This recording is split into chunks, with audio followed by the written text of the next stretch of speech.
Graça e paz, meus irmãos. Uma boa noite a todos e todas, né? Estamos aqui na presença do Senhor para bendizê-lo e adorá-lo. Nós estamos aí num novo momento, né? Mas eu costumo dizer que essa é a vantagem do poder do Evangelho de Cristo. Pois o Evangelho e a mensagem de Cristo, nada para o Evangelho, irmãos, nada. Pois o Espírito de Deus é movimento, né? Ele é dinamismo. Então, mesmo diante de várias adversidades, a palavra do Senhor sempre é ministrada e sempre está em avante. Amém?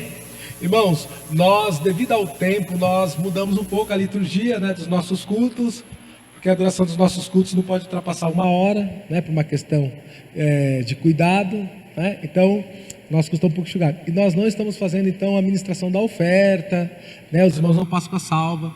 Então, se você for ofertar ou dizimar, você fará isso diretamente lá, como a gente já vem fazendo, já esse período.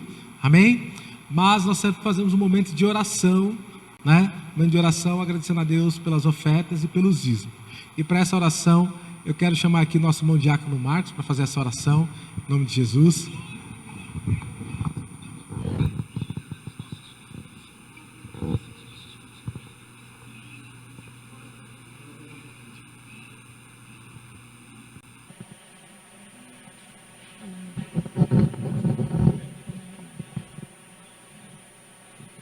Cumprimento a todos com a graça e a paz do Senhor.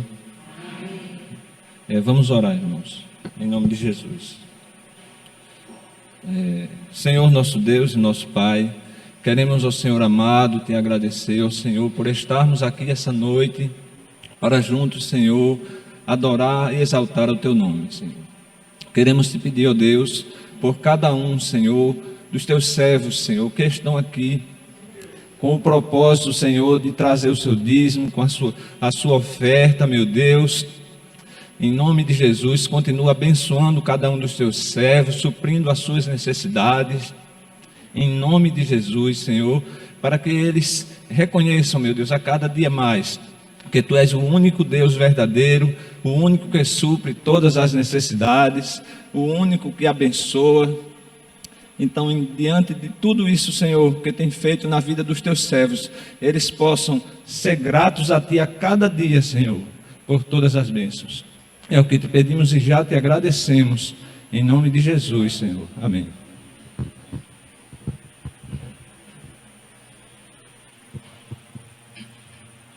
Amém. Amém ou não amém? Amém. Glória a Deus. Podem aceitar, irmãos? No primeiro culto, eu acabei não falando, mas eu acho que faz jus dizer. Nós sabemos, irmãos, que essa situação que o mundo tem passado, tem trazido também algumas adversidades na vida de alguns irmãos, né? Principalmente na área social. Então, eu queria me juntar aqui aos irmãos e dizer, se você conhecer algum dos nossos irmãos, ou até mesmo um dos nossos irmãos tiver qualquer tipo de aperto social, nós temos um departamento social que a gente tenta ajudar da melhor forma. E às vezes, como isso não é dito, às vezes a pessoa também acha que de repente não tem, ou fica acanhada de dizer. Mas o texto que eu vou ministrar hoje fala sobre exatamente isso, sobre a questão da comunhão. Então, os irmãos têm contribuído, mandado, né, sempre trazido a oferta de 1 quilo, tem trazido primícias, e a gente não quer as primícias para estocar, amém, irmãos? Nós queremos as primícias para abençoar, né? Nós glorificamos ao Senhor, né, que Deus tem suprido, e os milagres também têm se multiplicados, né? Só um instante, irmãos. E os milagres têm se multiplicado, e nós glorificamos ao Senhor por isso. Eu até estava partilhando ali com o nosso irmão, antes do início do culto, que momentos extremos também, por mais adversos que eles são momentos também de grandes milagres. Você quer um grande milagre, você certamente enfrentará uma grande situação adversa para que o milagre se manifeste, não é assim? Então, mas eu quero aqui salientar, né? Então, da área social, você conhece, de repente, pastor, o irmão lá não disse, mas está passando um aperto, amém? Seja irmão dele, nos diga para que a gente possa ajudar da melhor forma. Amém? Desde já também quero louvar o Senhor, os irmãos que têm contribuído, né, com as primícias, trazido o quilo, nos ajudado para alcançarmos as famílias. Amém, queridos? Eu queria partilhar uma palavra contigo hoje, que está no livro de Coríntios. Hoje nós vamos partilhar no texto de Coríntios, capítulo 11, que é o texto da Santa Ceia, né, o texto oficial. Mas eu gostaria de partilhar fazendo a leitura do capítulo 11, a partir do versículo 17, até o versículo final do capítulo. Amém? O texto diz assim, 1 Coríntios 11, versículo 17. Você encontrou? Puder ficar de pé conosco, como é de costume aí dos irmãos. Nisto, porém, que vou dizer-vos, não vos louvo, porquanto vos ajuntais, não para melhor, senão para pior. Porque antes de tudo, ouço que, quando vos ajuntais na igreja, há entre vós dissensões, e em parte o creio. E até importa que haja entre vós heresias, para que os que são sinceros se manifestem entre vós. De sorte que, quando vos ajuntais no lugar, não é para comer a ceia do Senhor. Porque, comendo cada um, toma antecipadamente a sua própria ceia. E assim, um tem fome e outro se embriaga-se. Não tendes porventura casas para comer e para beber? Ou desprezais a igreja de Deus e envergonhais os que nada têm? Que vos direi? Louvar-vos-ei nisto não vos louvo. Porque eu recebi do Senhor o que também os ensinei, que o Senhor Jesus, na noite em que foi traído, tomou o pão, e tendo dado graça, o partiu e disse: tomai e comei, este é meu corpo, que é partido por vós, fazei isso em memória de mim. Semelhantemente, depois de cear, ele tomou o cálice, dizendo: este cálice é o novo testamento no meu sangue. Fazei isto todas as vezes que comerdes em memória de mim. Porque todas as vezes que comerdes este pão e beberdes desse cálice, anunciais a morte do Senhor até que venha. Portanto, qualquer que comer o pão ou beber o cálice do Senhor indignamente, será culpado do corpo e do sangue do Senhor. Examine-se, pois, o homem a si mesmo, e assim coma deste pão e beba desse cálice. Porque o que come e bebe indignamente, come e bebe para a sua própria condenação, não discernindo o corpo do Senhor. Por causa disto, há entre vós muitos fracos e doentes, e muitos que dormem. Porque, se nós nos julgássemos, a nós mesmos não seríamos julgados. Mas, quando somos julgados, somos repreendidos pelo Senhor, para não sermos condenados com o mundo. Portanto, meus irmãos, quando vos ajuntais para comer, esperais uns pelos outros. Mas se algum tiver fome, coma em casa, para que não vos ajunteis para a condenação. Quanto às demais coisas, ordená-las-ei quando for. Amém? Ou quando estiver convosco. Podeis aceitar em nome de Jesus. Senhor, nós te damos graça pela tua palavra, te damos graça, Senhor querido, pelo teu evangelho, pelos preceitos e verdades da tua palavra, e que o teu Espírito tenha plena liberdade para ministrar aos nossos corações nesta noite, em nome de Jesus. Amém. Amém? Irmãos, esse texto, ele é um texto importantíssimo, né? Principalmente para a tradição evangélica, né? Para a igreja evangélica, porque nós temos o hábito de celebrar a ceia todos os meses, né? Mas esse texto fala de um acontecimento bastante ligado a aquela situação, né? Os irmãos de Coríntios, eles normalmente cultuavam em lugares separados, lugares até remotos, muitas das vezes, né? Porque tinha perseguição, né? O império naquela época perseguia a igreja, porque na segunda tradição romana, o imperador era um deus, e os cristãos diziam que Jesus era o Filho de Deus, e eles não queriam prestar né, culto ao imperador. Então, muitas das vezes a igreja era perseguida. Devido a isso, eles cultuavam em lugares inóspitos, né? Eu já até falei isso em outras vezes, até mesmo em sepulturas, né? Eles cultuavam, porque eles tinham que fazer os cultos escondidos. Mas à medida que o evangelho foi avançando, as pessoas foram sendo evangelizadas, né? Acontece que isso, do primeiro século para o segundo século aí, depois de Cristo, né? Entre o ano 100 e 200, à medida que o evangelho foi ganhando força, foi espalhando, novos cristãos, né, foram surgindo em todo o mundo, inclusive em Coríntios. E o que acontece é que os irmãos lá de Coríntios começaram a ganhar também outros irmãos que tinham condições econômicas diferentes. Então, o evangelho que começa, você vai ver isso, Jesus falando que o evangelho é pregado aos pobres em Mateus capítulo 11, versículo 3, se eu não me engano, quando João Batista manda questionar se ele era o Messias, se devia esperar outro, você vai ver Jesus dar aquela declaração: olha, diga a João, né, que os cegos veem, que os coxos andam, que os surdos ouvem, e que o evangelho é pregado aos pobres. Então, era muito comum o evangelho começar em zonas, né, em regiões, em sítios mais simples, mais humildes. Mas à medida que o evangelho foi avançando, as pessoas foram se convertendo, novas vidas foram se chegando, e entre eles vieram os irmãos que tinham uma condição econômica mais confortável, vamos colocar assim. E esses irmãos, eles cediam os seus espaços, né, para a celebração da Santa Ceia, porque naquela época eles não tinham ainda a estrutura de igreja, eles não tinham a estrutura que nós conhecemos hoje, ou esse salão, esse templo, eles não tinham isso naquela época, né? Isso vai acontecer muito depois.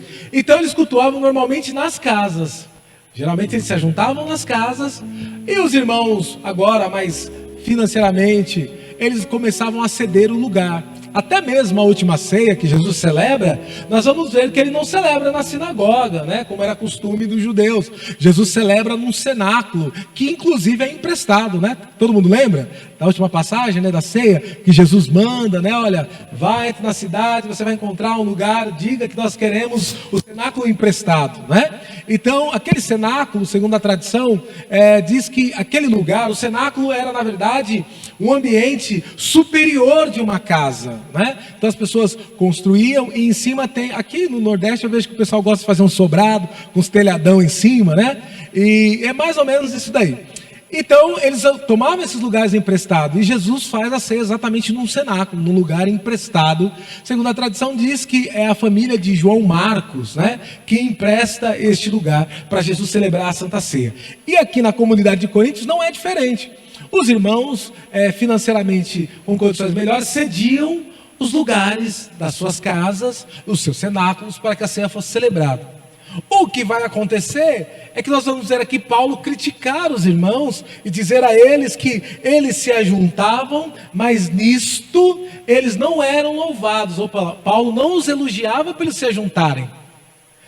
E se você reparar bem o texto com calma, né, você vai ver que a palavra ajuntar-se ou reunir-se vai aparecer cerca de 5 vezes, só nesses versículos do 17 ao 34. Porque Paulo estava querendo ensinar os irmãos sobre o verdadeiro sentido e significado de estar diante da ceia do Senhor. Então hoje, tendo como base esse texto, eu queria falar que Paulo vai aqui puxar a orelha dos irmãos lá de Coríntios, porque você vai ver que ele diz assim: olha, vocês se ajuntam, mas vocês não se ajuntam para melhor, vocês se ajuntam para pior, não é isso? O primeiro versículo nós lemos, versículo 17. Então quer dizer que eles iam para um lugar para celebrar ao Senhor, para ceiar, e ficavam pior. Ao invés de ficar melhor, eles ficavam pior. Por que eles ficavam pior? E aí Paulo vai dizer a justificativa, porque ele está dizendo que eles estavam piorando, eles estavam entrando numa condição ainda pior, exatamente pelo motivo que eles estavam ali e eles não cumpriam. E Paulo vai usar a palavra ajuntai-vos várias vezes para afirmar que a Santa Ceia, ou a presença do Senhor, ou a mesa do Senhor, é um lugar de comunhão. Então toda vez que Paulo vai dizer para eles, ele coloca que eles pareciam que tinham grupos que se distanciavam um do outro. Era comum na cultura dos irmãos lá de Coríntios, que naquela estrutura onde essa palavra é ministrada ali, as pessoas não se misturavam. Isso era meio que social. As pessoas não se misturavam. Então, os irmãos que tinham condições melhores, eles, quando convidavam as pessoas para vir até a sua residência, os irmãos, a igreja, né? Porque Paulo vai chamar de igreja aqui. Quando nós lemos igreja, a gente remete a um templo como esse. Mas igreja, na verdade, que Paulo está dizendo, é a presença de 2 ou 3 no meu nome. Não é isso que Jesus diz? Onde tiver 2 ou 3, eu me estarei presente. Não é assim, irmãos? Então, quando Paulo fala igreja aqui, ele não está falando dessa estrutura. Ele está falando das pessoas. Que a igreja de Cristo é o corpo de Cristo, as pessoas. Bom, aí nós vamos ver que Paulo, ele vai puxar um pouquinho ali a orelha dos irmãos de Coríntios. Por quê? Porque na cultura deles, eles davam prestígio para quem tinha as mesmas condições sociais. Então, quando chegava lá um rico, então, que era uma pessoa também em condições, eles separavam esse rico. Olha, sente aqui, porque a casa era dele, ele que estava cedendo, né? Ele que estava cedendo tudo, até a refeição e tudo. Então eles separavam os ricos. E quando chegavam os irmãos mais simples, e muitas das vezes esses irmãos mais simples, foi a pessoa que Deus usou para evangelizá-los. Quando chegavam esses irmãos mais simples, como eu disse, o evangelho começou em lugares bem simples. A Galileia não era nenhuma grande cidade, era uma cidade simples, onde Jesus começa também. E eles se separavam. E aí é por isso que o texto diz que uns comiam e ficavam bêbados, embriagados, enquanto outros nem sequer conseguiam comer. Então aquele lugar que era para ser um lugar de comunhão, de partilha e de irmandade, se tornou um lugar de panelinha, o clube do Bolinha, né? Todo mundo lembra do Bolinha, né? Luluzinho, Bolinha?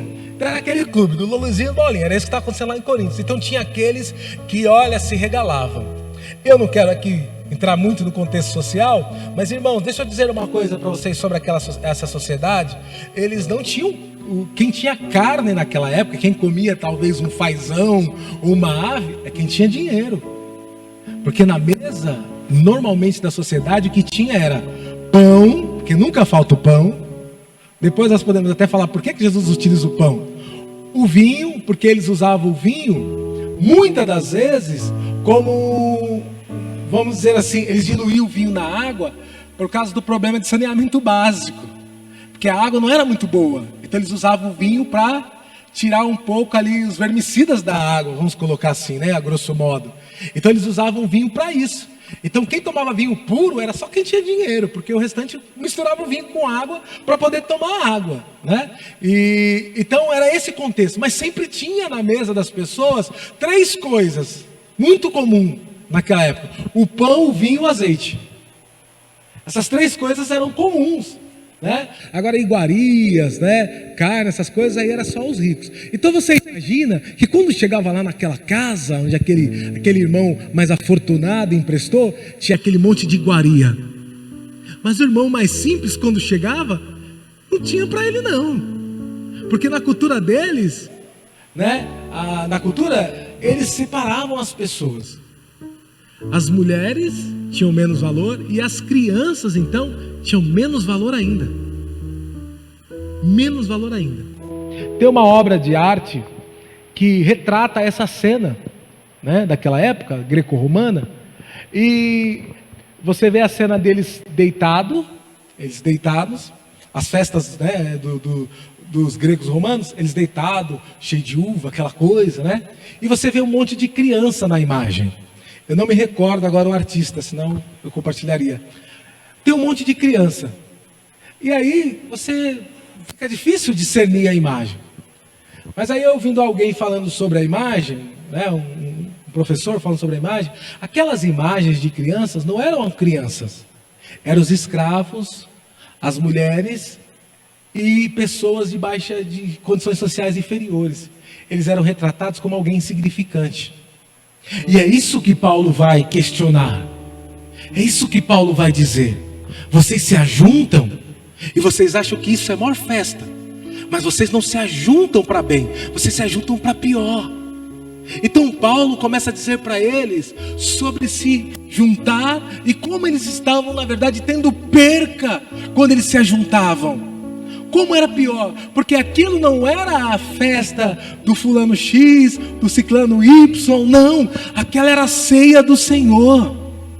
Então Paulo vai falar sobre ajuntar-se várias vezes. E eu quero retirar desta palavra o princípio original da palavra ajuntar. Significa estar junto, ter comunhão, né? A koinonia. Mas fala muito mais, tem uma tradução mais próxima do grego que fala sobre ter intimidade. Então eles não tinham que estar junto apenas para, olha, eu fui na ceia hoje. Não, eles tinham que se conhecer. O amor fraternal precisava estar lá. Porque, olha o que Paulo diz no versículo 20, se você está com a sua Bíblia.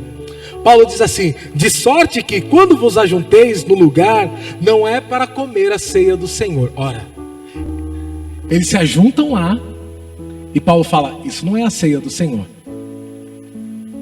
Por que não é a ceia do Senhor? Porque o problema estava, o motivo pelo qual eles estavam juntos. Eles não estavam juntos pelo propósito de Cristo. Eles estavam juntos pelos seus propósitos individuais. Então hoje eu queria falar sobre 3 ajuntamentos que todo ser humano, todo cristão precisa ter na sua vida. O primeiro deles, você precisa andar junto com o teu Deus. Você precisa ser amigo dele, você não pode apenas conhecê-lo. Você tem que ter um relacionamento diário com o seu Deus. Você precisa estar junto. Pois Cristo diz para os seus discípulos em Mateus 28, versículo 20: estarei convosco até a consumação dos séculos. Eu quero estar junto com vocês. E eu quero que vocês estejam junto comigo. Mas enquanto isso, vou enviar outro Consolador, João 16, e ele vai ensinar a vocês tudo que eu vos tenho dito. Então, primeiro ponto de ajuntamento: eu não posso participar da mesa do Senhor se eu não estou junto com Ele. É impossível. Ei, veja que Paulo vai dizer que eles estavam como igreja, mas não conseguiam ceiar. Por quê? Porque se eu venho para participar da ceia aqui no contexto, mas eu não tenho um relacionamento verdadeiro com Deus, ainda que tenha a mesa, ainda que tenha o pão, ainda que tenha as pessoas, eu não consigo ceiar. Mas eu tomei a ceia, o irmão me serviu, eu comi, eu bebi, mas eu continuei não ceiando. Por quê? Porque a ceia começa no âmbito espiritual. Ela começa num cenário espiritual. Quando Paulo vai falar da ceia, ele fala na noite que Jesus foi traído. Ele remete um acontecimento onde o próprio Cristo celebra a ceia. Ora, Paulo não esteve com Cristo fisicamente para dizer, eu recebi do Senhor. Então ele não foi servido pelas mãos do Cristo, mas ele entende dentro do preceito dos valores que Cristo transmitiu para os seus apóstolos, que aquele ministério chamado dele não abria mão dos valores da Santa Ceia. E o primeiro desses valores, o primeiro é o relacionamento que eu tenho com Deus. É o primeiro. Eu preciso estar junto com o meu Deus. Eu preciso estar agarradinho, né? Como eu estou vendo os casais aí, ó, tudo perto. Interessante, não tem problema o coronavírus, não? Ah, mas espera aí. Veja que isso não separa os casais, né, irmãos? O coronavírus não é um problema para os casais, né? Porque, irmãos, nós somos uma só carne, pastor, é lógico. Se ela for, fica só a metade. Se ele for, fica só a metade, não é assim? Então assim é o relacionamento com o Espírito de Deus. Nós sem Ele, irmão, não somos inteiros. Nós sem Ele não temos aproximação. Nós precisamos primeiro nos ajuntar com o Senhor. No culto de ceia? Não, irmãos, todos os dias. Todos os dias. Se não for assim, você jamais conseguirá tomar a Santa Ceia. Porque Ele é o Senhor da mesa. Ele é que se entregou por nós. Como eu estava dizendo, quando Cristo celebra a Santa Ceia, Ele celebra na noite de Páscoa, não é isso? Jesus celebra a Santa Ceia na Páscoa. Por que Ele celebra a Santa Ceia na Páscoa?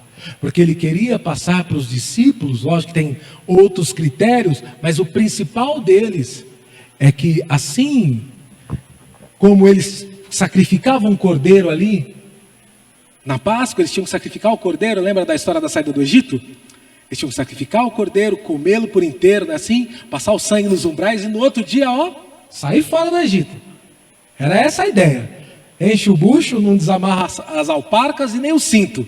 Fica com o cajado na mão, comeu, na manhã seguinte, nós vamos embora para o caminho de liberdade. Então quando Cristo celebra a Santa Ceia, Ele celebra nesse entendimento. Mas agora Ele é o cordeiro. Ele se entregaria. E através da morte dele, a liberdade chegaria até nós. A liberdade chegaria a todos aqueles. Então é impossível participar da ceia do libertador se eu não o conheço diariamente, se eu não estou com ele diariamente. Segundo ajuntamento, Paulo diz, vocês quando se ajuntam, vocês se ajuntam com dissensões. Versículo 18, porque o que eu ouço é que vocês estão divididos.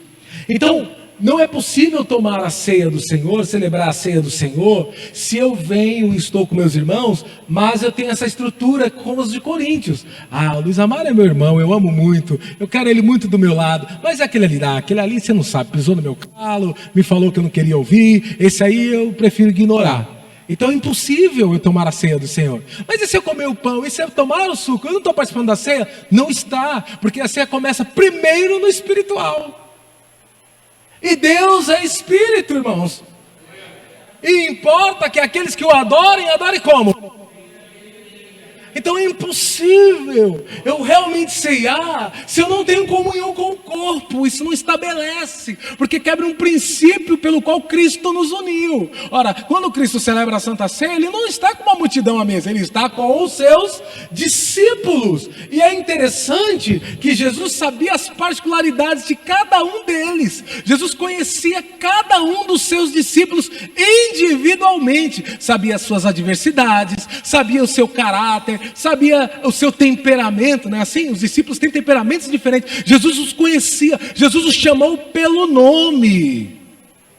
E muitos deles tiveram o nome mudado. A primeira vez que Jesus viu Pedro, ele chama Simão de Cefas, de Pedro. Quando ele vê Pedro, você não vai chamar mais Simão não, você vai chamar Pedro. Porque ele agora também tem um relacionamento com Pedro. Mas isso significa que nós precisamos ter comunhão. E se eu tiver comunhão só com o círculo de oração, resolve? Não resolve. E se eu tiver comunhão só com o pastor? Peraí, eu ando com o pastor, com o pastor da igreja, com o obreiro da igreja. Resolve? Não resolve. Então o que eu tenho que fazer? Ter comunhão com todos. Somos iguais na presença de Cristo. Temos o mesmo Espírito, fomos salvos pelo mesmo Salvador, fomos remidos no mesmo sangue, pelo mesmo Cordeiro. E se temos liberdade hoje, temos liberdade pela obra que Cristo fez por nós. Então eu preciso ter comunhão com todos. Mas pastor, só tem um lá na igreja, um só, que eu não gosto dele, ela não gosta de mim, eu não gosto dela. Eu não tenho comunhão, não consigo participar da ceia. Aí Paulo diz, nisso eu não vos louvo. Por quê? Porque a ceia fala de koinonia, comunhão, ajuntamento. Olha o que diz lá em Atos 2, versículo 6. O texto vai dizer que eles estavam juntos numa multidão quando veio o Pentecoste. Você quer ver o poder de Deus, irmãos? É comunhão. Nada traz mais a comunhão, o poder, a manifestação do poder de Deus do que a comunhão. Não interessa o quão bem o pregador fala, não interessa quão bem o músico toca, a banda toca, a apresentação, o ornamento, nada disso se compara o que a comunhão faz na igreja. Nada pode trazer um espírito de unidade e alegria do que a comunhão entre irmãos. É por isso que Paulo está dizendo, vocês se reúnem no mesmo lugar, vocês até parecem igreja, mas vocês não são. Mas como, Paulo? Espera aí, olha a nossa mesa. Não, porque vocês estão se juntando para pior. Cristo não morreu para vocês fazerem o que vocês querem. Cristo morreu para vocês fazerem como Ele fez por vocês. Terceiro ponto de ajuntamento. Vamos relembrar. Primeiro, o meu ajuntamento com Deus, o meu relacionamento diário, comunhão. Segundo, o meu relacionamento com os meus irmãos. Terceiro, ajuntamento dentro do propósito. Os irmãos de Coríntios, eles estavam falhando porque eles não tinham o mesmo propósito. Veja que Paulo fala, vocês se ajuntam, mas vocês não conseguem ceiar, porque vocês estão se ajuntando com outro propósito. Ajuntar-se no propósito, irmão, sempre trará benefício para todos. Lembre-se disso. Quando nós nos juntamos num propósito, nós somos fortalecidos mutuamente. Sabe, irmãos, às vezes você quer muito abraço, mas só de saber que tem mais um caminhando, persistindo, lutando a mesma luta, você já fica animado, não é assim? A gente já se anima quando a gente vê alguém, peraí, o irmão também está ali na fé, ele passou uma situação, mas venceu. Isso nos anima, nos fortalece, nos diz que pode continuar porque você está no caminho certo. Então o propósito, a juntarmos para cumprir um propósito, é indispensável.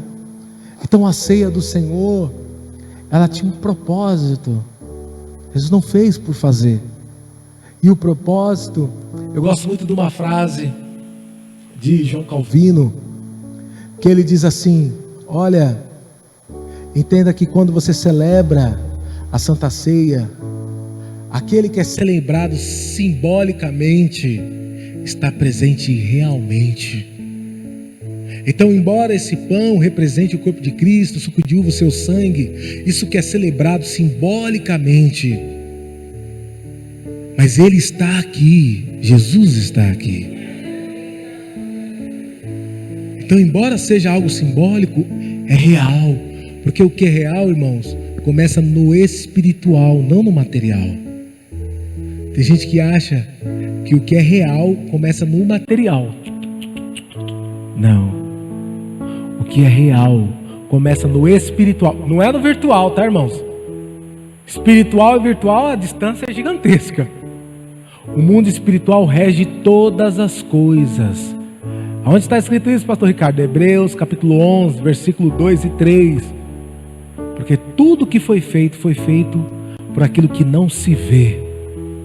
Como Paulo também diz, 1 Coríntios 4,16, ainda que o nosso homem exterior se corrompa, o nosso homem interior se renova. Não vos apegueis às coisas temporais, que são passageiras, mas vos apegueis às coisas espirituais, porque elas são eternas, e elas são eternas em Deus. Então hoje, nós estamos aqui, juntos, com o Pai, com os irmãos, e no mesmo propósito. E Jesus diz: se tiver 2 ou 3 no meu nome, fique tranquilo, porque eu não falto na reunião. Pode chover, pode ter crise, pandemia, se você juntar mais um na tua casa, haverá comunhão. Você juntar mais um no nome de Jesus, no serviço, na condução, na carona, você está ali falando o nome de Jesus, pode ter certeza que Jesus está lá. Sabe por quê, irmãos? Porque este é o ambiente de Santa Ceia, o ambiente da comunhão. A única coisa que deve nos unir, a principal coisa que deve nos unir é os corações. É o quanto eu estou e sou com você, quando estou com você e quando você está comigo. Ou seja, eu preciso ser íntegro. E o que é ser íntegro? É ser inteiro, é ser pleno. Então, quando eu converso com você, ou quando você conversa com o irmão, ou você conversa com uma pessoa, você precisa estar lá. Você precisa estar lá, de corpo e alma e espírito. Porque se você não estiver lá assim, você não está lá, e isso interrompe o relacionamento. Então, tudo que nós fazemos, que nós possamos fazer com integridade de coração, nós possamos nos ajuntar. E que nesta noite, que o Senhor nos dá essa oportunidade, eu quero aqui chamar os nossos irmãos, nossos diaconisas, nosso irmão presbítero Luiz Amaro. Então, que você recorde e que você busque isso no Senhor, que nós estamos reunidos e unidos pelo seu sangue, pelo fator remidor, pelo seu favor. Então, que se você tem alguma coisa a dizer para o Pai, nós vamos orar agora. O presbítero Luiz Amaro vai orar pelo pão, pelo suco de uva. E que você fale aí com o Papai do Céu, converse com Ele.